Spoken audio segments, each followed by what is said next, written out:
মা কানা মুহাম্মাদুন আবা আহাদিম মির রিজালিকুম ওয়ালাকির রাসূলুল্লাহি ওয়া খাতামান নাবিয়্যিন ওয়া কানা আল্লাহু বিকুল্লি শাইইন আলিমা।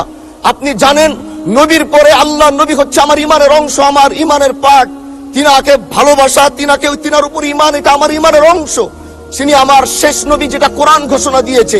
নবীও বলেছে আনা খাতামুন নাবিয়্যিন আলা নাবিয়্যা বাদি, আমি শেষ নবী, আমার পরে কোনো নবী আসবে না।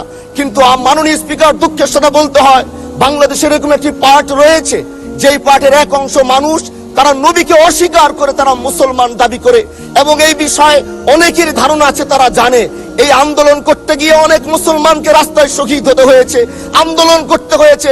স্বাধীনতার পর থেকে আজও সে আন্দোলন চলছে, কিন্তু আজও পর্যন্ত সেটা পাইনি। আমি মাননীয় প্রধানমন্ত্রীকে বলবো, আপনি বাংলাদেশে একটি ইতিহাস রচনা করে যাবেন। আপনার মাধ্যমে যদি এটা স্বীকৃতি পায়, যারা নবীকে অস্বীকার করে তারা কোনোদিন মুসলমান থাকতে পারে না, এটা আইনের মাধ্যমে, এটা বাংলাদেশের পার্লামেন্ট থেকে ঘোষণা হবে, সেটা আমরা চাই।